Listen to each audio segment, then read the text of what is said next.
अस्सलाम वालेकुम। 9th class chemistry का आपका नेक्स्ट टॉपिक है इलेक्ट्रोलाइटिक सेल्स।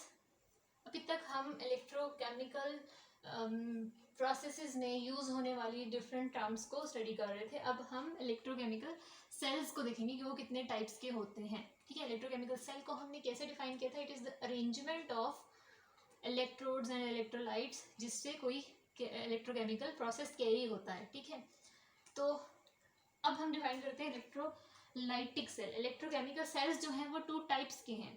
ठीक है, इलेक्ट्रोकेमिकल सेल्स दो तरह के हैं, एक जिसमें स्पॉन्टेनियस रिएक्शन होगा, एक जिसमें नॉन स्पॉन्टेनियस रिएक्शन होगा। ठीक है, तो स्पॉन्टेनियस रिएक्शन वाला सबसे पहला हम देख रहे हैं इलेक्ट्रोलाइटिक सेल। तो इलेक्ट्रोलाइटिक सेल वो कौन सा वाला है जिसमें नॉन स्पॉन्टेनियस रिएक्शन होता है।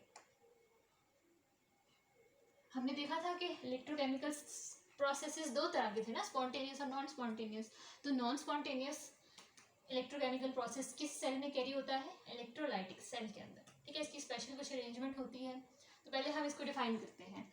It is the type of electrochemical cell in जिसके अंदर in which a non-spontaneous chemical reaction takes place with the help of electric current. ठीक है, non-spontaneous chemical reaction carried through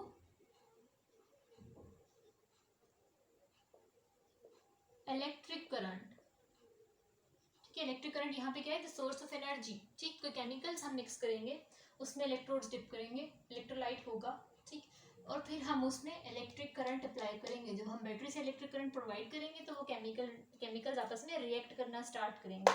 ठीक है, तो ये क्या है? एक नॉन स्पॉन्टेनियस रिएक्शन है। जब तक हम इलेक्ट्रिक करंट देते नहीं है, रिएक्शन नहीं होगा। वो रिएक्टेंट्स साइड बाय साइड पड़े रहेंगे लेकिन रिएक्ट नहीं करेंगे दूसरे से। ठीक है, जैसे ही इलेक्ट्रिक करंट हम वापस स्विच ऑफ करेंगे, वो रिएक्शन जैसे चल रहा होगा वहीं रुक जाएगा। ठीक है, तो इस तरह का रिएक्शन जिसको कोई एक्सटर्नल फोर्स चाहिए होती है चलने के लिए, उसे कहते हैं नॉन स्पॉन्टेनियस। ठीक, तो electrolytic cell is a type of electrochemical cell in which a non spontaneous chemical reaction is carried through the electric current. ठीक है, तो अब इसकी डेफिनेशन तो हमने देख ली। अब the process occurred in this type of cell in electrolytic cell is called the electrolysis. ठीक है, इलेक्ट्रोलाइसिस। अब इलेक्ट्रोलाइसिस को डिफाइन करते हैं। इलेक्ट्रोलाइसिस कैसा प्रोसेस है? The break down of chemical substances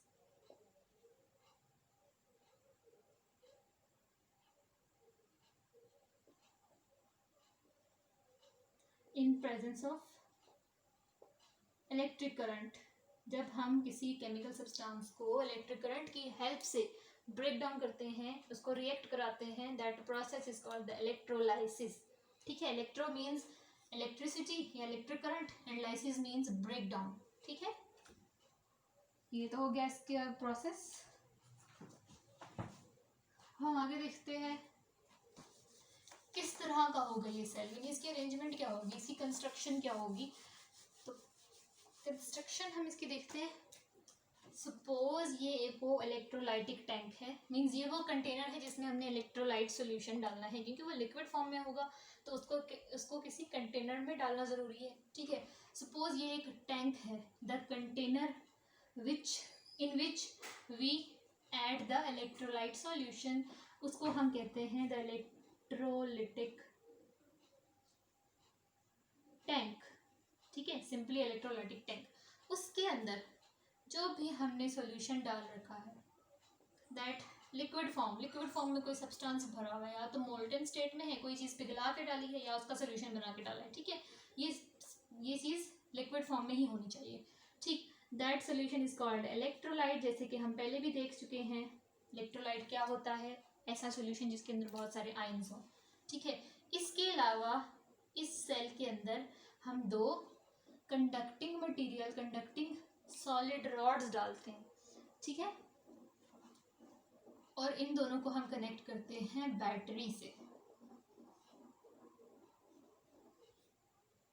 सही, अब बैटरी के दो एंड्स होते हैं। Battery is a power source, battery is electric current source. ठीक है, दो एंड्स होंगे या पॉजिटिव एंड नेगेटिव एंड। जिस पॉजिटिव एंड के साथ जिस भी आपने मेटालिक कंडक्टिंग मटेरियल को अटैच कर दिया that will attain the same charge, ठीक है। नेगेटिव टर्मिनल के साथ जिसको भी आप अटैच करोगे that will attain the same charge, negative हो जाएगा वो, ठीक है। अब क्या होगा, जब जैसे ही बैटरी का स्विच ऑन किया जाएगा तो पॉजिटिव टर्मिनल की वजह से एक इलेक्ट्रोड, वो जो कंडक्टिंग पीस ऑफ मेटल हमने यहाँ लगाया है वो पॉजिटिव चार्ज में आ जाएगा। तो जो भी इलेक्ट्रोड पॉजिटिव चार्ज वाला है that is called the anode, ठीक है। जो भी नेगेटिव चार्ज वाला है that is the cathode, negative charge वाला, ठीक है। तो ये एक इलेक्ट्रोलाइटिक सेल की कंपोजिशन है, कंस्ट्रक्शन है। एक इलेक्ट्रोलाइटिक टैंक रिक्वायर्ड है, एक इलेक्ट्रोलाइट सॉल्यूशन रिक्वायर्ड है, एक बैटरी रिक्वायर्ड है और दो इलेक्ट्रोड्स रिक्वायर्ड है, ठीक है। अब हम एक एग्जांपल के साथ देखते हैं कि इसमें होगा क्या। जनरली आप यहाँ पे देख लो कि ये इलेक्ट्रोलाइट सॉल्यूशन है ना, तो जब भी आप इलेक्ट्रिक करंट ऑन करोगे, बैटरी का स्विच ऑन करोगे, इलेक्ट्रिक करंट इन वायर से इन दोनों मेटल के पीसेस में आना शुरू हो जाएगा, ठीक है। अब इलेक्ट्रिसिटी अप्लाई हो गई। अब क्या होगा, ये जो रॉड है ये बहुत ज़्यादा पॉजिटिव इन नेचर, ये बहुत ज़्यादा नेगेटिव चार्ज कैरी कर रहा है, ठीक है। तो इधर एक फोर्स ऑफ अट्रैक्शन स्टार्ट हो जाएगी, इन दोनों के दरमियान एक फोर्स ऑफ अट्रैक्शन स्टार्ट हो जाएगी। ये प्लेट को भी खींच रही हो, अट्रैक्ट कर रही होगी, ठीक है। लेकिन इस सॉल्यूशन के अंदर जितने भी छोटे छोटे पॉजिटिव नेगेटिव आयंस हैं, क्या उन सबको नहीं अट्रैक्ट करेंगी दोनों प्लेट्स? बिल्कुल करेंगी। हर ऑपोजिट चार्ज एक दूसरे को अट्रैक्ट करेगा। तो क्या होगा, इलेक्ट्रोलाइट में जितने भी पॉजिटिव चार्जेस हैं they will rush towards the negative electrode. क्यों? क्योंकि वो पॉजिटिव है और उन्हें नेगेटिव प्लेट अट्रैक्ट कर रही है, ठीक है। तो सारे के सारे पॉजिटिव आयंस किधर जाएंगे, कैथोड पे मूव करेंगे, ठीक। और क्या करेंगे, वहाँ क्या लेने जा रहे हैं, वो पॉजिटिव है, उनके पास इलेक्ट्रॉन की कमी है, तो वो क्या करेंगे, कैथोड के पास बहुत ज़्यादा इलेक्ट्रॉन्स हैं ड्यू टू दिस बैटरी, ये बैटरी उसे इलेक्ट्रॉन सप्लाई कर रही है, ठीक है। अब क्या होगा, ये पॉजिटिव चार्ज यहाँ आएगा, इससे एक इलेक्ट्रॉन ले लेगा, जितने भी इलेक्ट्रॉन रिक्वायर्ड है इसको न्यूट्रल होने के वो उतने इलेक्ट्रॉन इससे लेता रहेगा, ठीक। और उसके बाद ये एक न्यूट्रल मटेरियल में कन्वर्ट हो जाएगा, ठीक है, न्यूट्रल हो जाएगा, जितने इलेक्ट्रॉन रिक्वायर्ड है लेकर न्यूट्रल हो गया, ठीक। तो क्या हुआ है, कैथोड के ऊपर किसी भी सब्सटेंस ने इलेक्ट्रॉन्स गेन किए हैं। तो कैथोड के ऊपर जब भी एक इलेक्ट्रोलाइटिक सेल के अंदर कैथोड पर जब भी कोई आयन आता है तो उस आयन की एट कैथोड उस आयन की क्या होती है, वो इलेक्ट्रॉन गेन कर रहा है ना, तो gain of electron is reduction, ठीक है। तो रिडक्शन रिएक्शन कहाँ होता है, इसमें इलेक्ट्रोकेमिकल प्रोसेस चलना था ना, मीन्स कोई ऐसा रिएक्शन चलना था, रिडॉक्स रिएक्शन इसमें होना था, ठीक। तो क्या हुआ, कैथोड के ऊपर कौन सा वाला रिएक्शन हुआ है, द रिडक्शन। क्यों? क्योंकि यहाँ पे कैथोड उन आयंस को इलेक्ट्रॉन्स प्रोवाइड किए जा रहा है, तो जो भी चीज़ इलेक्ट्रॉन एक्सेप्ट करेगी वो रिड्यूस हो जाएगी ना, ठीक है। बिल्कुल ऐसे ही सारे के सारे नेगेटिव चार्जेस कहाँ मूव करेंगे, टुवर्ड्स द एनोड, क्योंकि वो उसका ऑपोजिट चार्ज है। एनोड के पास इलेक्ट्रॉन्स की शदीद कमी है इस बैटरी की वजह से, क्योंकि ये बैटरी जब हम स्विच ऑन करते हैं तो ये बैटरी यहाँ से सारा का सारा नेगेटिव चार्ज निकाल के यहाँ पे भेज देती है, ठीक है। तो ये electrode highly deficient of electron है, इसके पास इलेक्ट्रॉन की बहुत कमी है, ठीक है।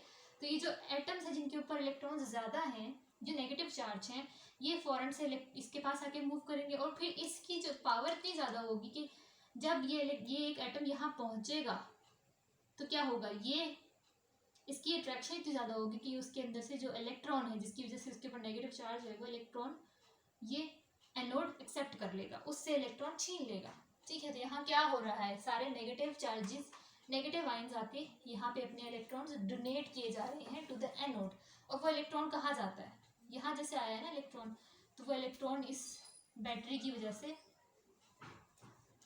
इससे फिर से ले लिया जाता है ताकि यहाँ पॉजिटिव चार्ज मेंटेन रहे, और वो इलेक्ट्रॉन कहाँ भेज दिया जाता है, यहाँ पर, क्योंकि यहाँ से इलेक्ट्रॉन्स जा रहे हैं, ठीक है। अब देखो ये एक सर्किट कंप्लीट हुआ है, इलेक्ट्रिक क्या हुआ है, इस सॉल्यूशन में से हम कह रहे थे इलेक्ट्रिक करंट पास करता है, तो हो रहा है ना, आयंस मूव कर रहे हैं ना मुसलसल, ठीक है, पॉजिटिव नेगेटिव आयंस मूव करना शुरू हो गए। तो जब भी किसी चार्ज की मूवमेंट होती है तो a moving charge is always called electric current, ठीक है। समझ आ गया। अब हाँ एक चीज और थी, क्या हो रहा है एनोड के ऊपर, एनाइंस आके अपने इलेक्ट्रॉन्स डोनेट किए जा रहे हैं। तो जब भी कोई चीज अपने इलेक्ट्रॉन्स लूज करती है वो क्या होती है, ऑक्सीडाइज।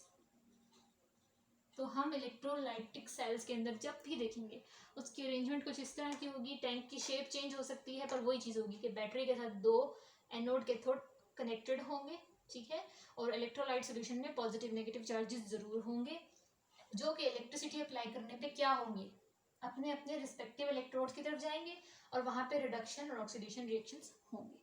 याद रखना है कैथोड पे कौन सा होगा रिडक्शन, एनोड पे कौन सा होगा ऑक्सीडेशन, ठीक है। अब एक एग्जांपल के साथ इसको देखते हैं, द इलेक्ट्रोलिसिस ऑफ NaCl। अगर हम NaCl क्या है, कॉमन सॉल्ट का फॉर्मूला है ना NaCl, जो हम कॉमन सॉल्ट खाते हैं, टेबल सॉल्ट, ठीक है, टेबल सॉल्ट जो है। जब NaCl की इलेक्ट्रोलिसिस करनी है हमने, देखते हैं इसमें क्या रिएक्शंस होते हैं। वही एक कॉमन टैंक, उसके अंदर दो इलेक्ट्रोड, दोनों कनेक्टेड है बैटरी से। अब आप बैटरी का साइन भी याद रखना, जो लार्जर एंड होता है ये बैटरी का साइन होता है, लार्ज स्मॉल लाइन से रिप्रेजेंट करते हैं, ठीक है। तो भी हो सकती हैं, ज़्यादा भी हो सकती है, जिससे मैंने बनाई है। तो आपने याद रखना है कि उसका एक एंड जो होगा वो लार्जर होगा, जो लार्ज लाइन लिखी हुई होगी ना उसे हम कहते हैं the positive terminal of battery. आपको पॉजिटिव नेगेटिव हर बार नहीं बताया जाएगा, जस्ट ये सिंबल दिया होगा तो आपने खुद ही समझना है कि positive is that large and is called is for positive and and that small and is for negative and, ठीक है, खुद ही समझ जाना आपने इस चीज़ को। फिर क्या होगा, ये तो हो गई बैटरी, ये हो गया, अब ये हो गया हमारा एनोड, पता चल गया हमें क्योंकि ये इस एंड के साथ था, ठीक है। ये हो गया हमारा कैथोड, ठीक है। हमेशा इनके साथ साइन लिखा करें नाम के साथ, ताकि आपको हमेशा याद रहे, भूल ना जाए कभी, ठीक। और फिर यहाँ पे होगा इलेक्ट्रोलाइट। अब इलेक्ट्रोलाइट कौन सा वाला होगा, हमने इलेक्ट्रोलाइसिस करनी है NaCl की, मतलब हमने करंट अप्लाई करके ब्रेक डाउन करना है NaCl का, तो NaCl को ही इलेक्ट्रोलाइट लेना है यहाँ पे हमने, ठीक है। तो यहाँ पे हमने फ्यूज्ड NaCl लिया है। फ्यूज्ड NaCl आपने जहाँ पे भी किसी सॉल्ट के साथ फ्यूज्ड मेंशन हो, इट मीन्स आपने उसको बहुत हाई टेम्परेचर देके मेल्ट किया हुआ है, ठीक है। फ्यूज्ड सॉल्ट का मतलब है द मोल्टन सॉल्ट, ठीक। जैसे कि आप शुगर को मेल्ट करते हो, डिफरेंट कुकिंग करते वक्त आप शुगर को भी हम मेल्ट करते हैं तो वो कैरमल बन जाती है, मीन्स वो जब मेल्ट होती है तो कैरमलाइज हो जाती है। तो इसी तरह सॉल्ट भी बहुत हाई टेम्परेचर पे जाके मेल्ट हो सकते हैं। तो इसी तरह हमने सोडियम क्लोराइड का सॉल्यूशन भी ले सकते थे, लेकिन हम सॉल्यूशन नहीं ले रहे, हम सोडियम क्लोराइड को सॉलिड फॉर्म में ले रहे हैं और उसको मेल्ट कर रहे हैं। तो यहाँ पे हमने क्या डाला, द मोल्टन और फ्यूज्ड NaCl, ठीक है। ये टर्म्स अब आपने याद रखनी है, फ्यूज्ड का क्या मतलब है, मोल्टन का क्या मतलब है, ठीक है, ठीक। अब मोल्टन फॉर्म में है तो इसके अंदर से Na और Cl पॉजिटिव Cl नेगेटिव ये जनरेट हो जाएंगे, क्योंकि लिक्विड फॉर्म में सॉल्ट्स अपने आयंस जनरेट करते हैं, ठीक। तो अब हम साथ साथ इसका रिएक्शन भी देखेंगे क्या होगा। जब हमने NaCl को, ये सॉलिड फॉर्म में था, स्मॉल s यहाँ पे small s small g small l इसकी फिजिकल स्टेट बताता है, सॉलिड फॉर्म में था, हमने इसको क्या किया, मेल्ट करके इलेक्ट्रोलाइट बनाया है। तो क्या है, Na पॉजिटिव लिक्विड फॉर्म में plus chlorine negative liquid form में, स्मॉल l लिखा, ठीक है। तो ये क्या है हमारा इलेक्ट्रोलाइट सॉल्यूशन। मैं यहाँ पे ड्रॉ कर देती हूँ, Na पॉजिटिव रेंडमली हम ड्रॉ करते हैं, ठीक है, जब ये वाले आइंस प्रेजेंट है इसके अंदर। तो अब दो रिएक्शन होने, जैसे ही as the switch of battery is on क्या होगा, cathode attains positive charge, anode attains negative charge, और फिर they start attracting the ions of the electrolyte. फिर क्या होगा, all the negative ions will move towards the anode and all the positive ions will move towards the cathode। फिर आप heading दोगे the reaction at anode। अब anode पे क्या हो रहा है,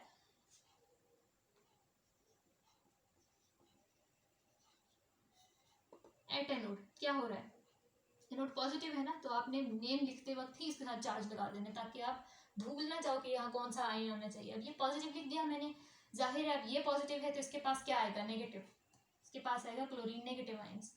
क्या होगा, वो आएंगे और क्लोरीन न्यूट्रल हो जाएगा और एक इलेक्ट्रॉन डोनेट कर देगा।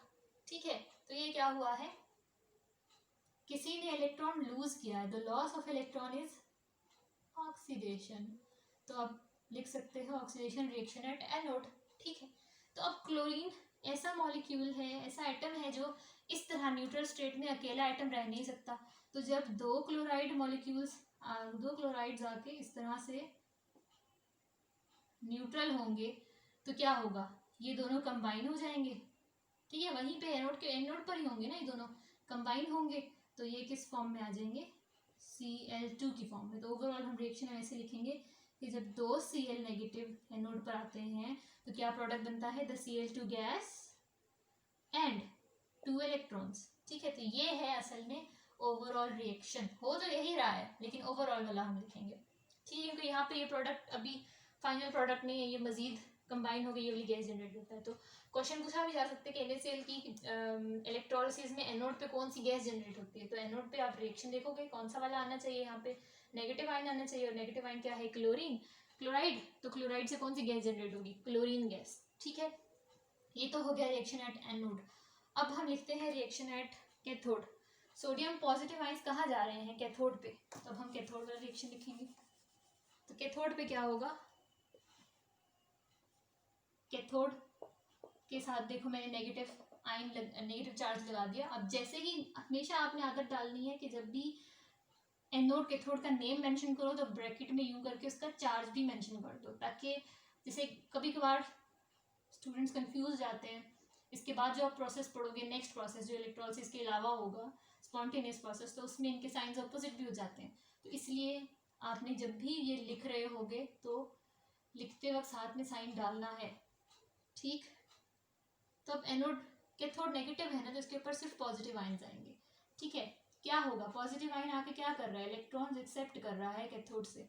तो क्या हुआ, सोडियम न्यूट्रल मेटल। और सोडियम ऐसा एलिमेंट है जो जो एक एटम फ्री रह सकता है। ठीक है, तो हमें ये सोडियम इसी तरह सॉलिड स्टेट में मिलेगा, मीन्स हमें वहाँ पे सोडियम मेटल डिपॉजिट हुआ मिलेगा।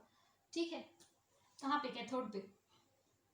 ठीक, तब हमने ये करना है, यहाँ पे एक इलेक्ट्रॉन आया ना,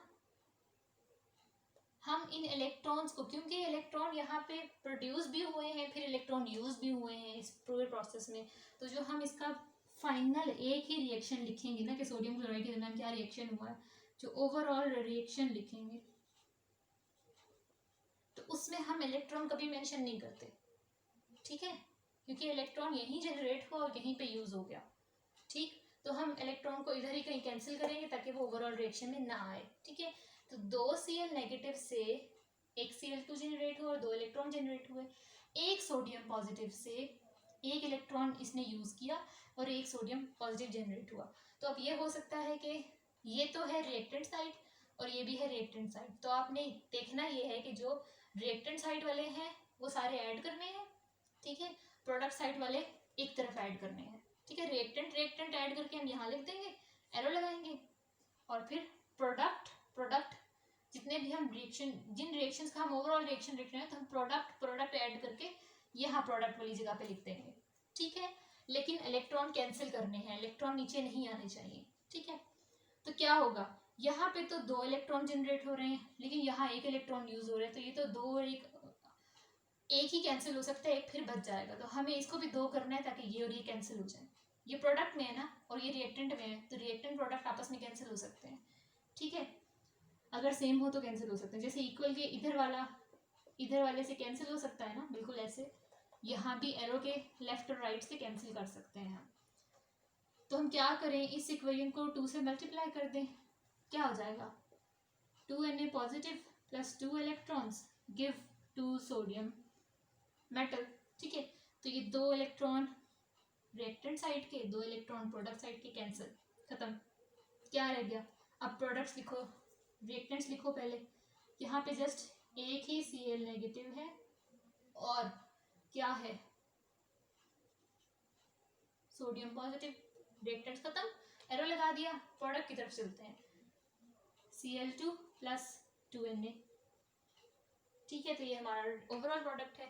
हम इसकी जगह ये भी लिख सकते हैं द NaCl। अगर हम इस वाले को भी ऐड करें, इस रिएक्शन को भी ऐड करें, तो यहाँ पे NaCl, Na और Cl प्रोडक्ट में आ रहे थे और यहाँ पे वही वाले Cl और Na रिएक्टेंट में थे, तो हमने इनको भी खत्म कर दिया। ठीक है, तो क्या आ गया ओवरऑल, NaCl और क्लोरीन और 2Na, ये हमारा फाइनल प्रोडक्ट, फाइनल रिएक्शन है। ये भी लिखा जा सकता है, ये भी लिखा जा सकता है। ठीक है।